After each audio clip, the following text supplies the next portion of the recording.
तब कहीं जाके भारतीय सरकार ने खुद का कोला लॉन्च किया था, जिसका नाम बेहद इंटरेस्टिंग था। उसका नाम रखा गया था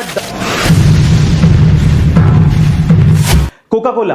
दुनिया की मोस्ट पॉपुलर सॉफ्ट ड्रिंक्स में से एक है। लेकिन क्या आपको पता है कि इंडियन गवर्नमेंट ने एक बार खुद का भी कोला निकाला था? क्या है इसके पीछे की कहानी और क्या हुआ हमारी सरकारी कोला का, जानते हैं इस वीडियो में।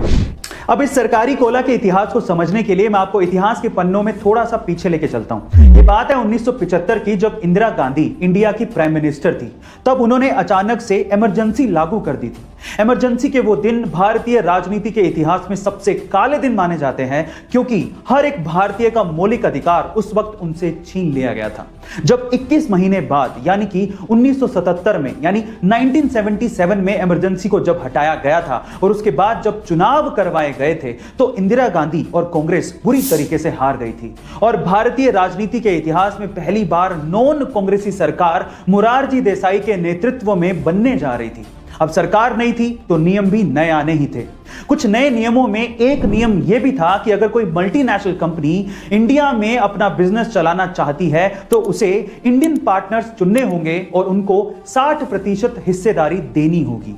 अब इसमें कोका कोला भी शामिल थी, लेकिन कोका कोला को यह चीज मंजूर नहीं थी। वो अपनी रेसिपी इंडियन इन्वेस्टर्स के साथ साझा नहीं करना चाहती थी। गाइस, मैं आपकी जानकारी के लिए आपको बता दूं कि आज भी कोका कोला की रेसिपी पूरे दुनिया में सिर्फ 2 लोगों को पता है और उन्हें पूरी निगरानी के साथ रखा जाता है, और वो भी कोका कोला के बहुत ही विश्वासी 2 लोग हैं। लेकिन तब कोका कोला को यह मंजूर नहीं था और इसीलिए उन्होंने इंडिया में अपने ऑपरेशंस को बंद कर दिया था।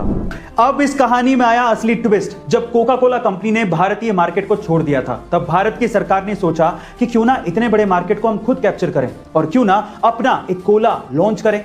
तब कहीं जाके भारतीय सरकार ने खुद का कोला लॉन्च किया था, जिसका नाम बेहद इंटरेस्टिंग था। उसका नाम रखा गया था 777, जिसको सरकारी कोला भी कहा जाता था। पर सवाल यह है कि इसका नाम 777 ही क्यों रखा गया। देखिए, इसके पीछे भी एक भारी गहरी मंशा थी। वो क्या थी, मैं आपको बताता हूं। एक्चुअली 1977 यानी कि 1977 को इमरजेंसी का साल कहा जाता है।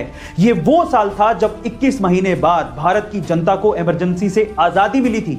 ये वो साल था जब पहली बार भारत के इतिहास में एक नॉन कांग्रेसी सरकार बनी थी। ये वो साल था जब कांग्रेस सत्ता से बाहर हो गई थी।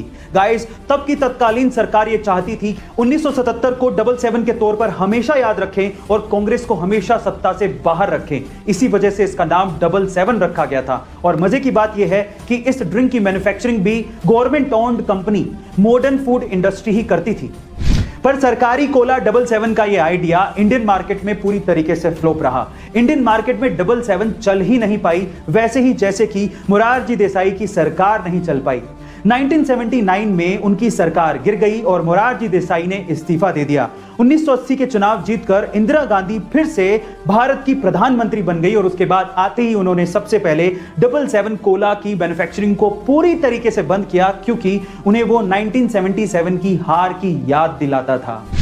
Now moral of the story, 1977 की वो इमरजेंसी एक काला अध्याय था और जनता ने इसके लिए कांग्रेस को सबक भी सिखाया था। लेकिन उसी त्रासदी को अपनी ढाल बना के किसी कोल्ड ड्रिंक का नाम रख देना, यह भी शायद जनता को पसंद नहीं आया और इसका खामियाजा कहीं ना कहीं दूसरी सरकार को भी भुगतना पड़ा था। इसलिए कहते हैं अपनी सोच सही रखना बेहद जरूरी है और इस पे यह कहावत बिल्कुल सटीक बैठती है। अच्छी सोच लिए परिंदा आसमान तक जाता है, सोच डुबाई अगर तो सीधा औंधे मुंह जमीन पर आता है। इसलिए अपनी सोच को ठीक रखिए और आगे बढ़ते रहिए। ये वीडियो आपको कैसा लगा बताइएगा जरूर। मिलते हैं।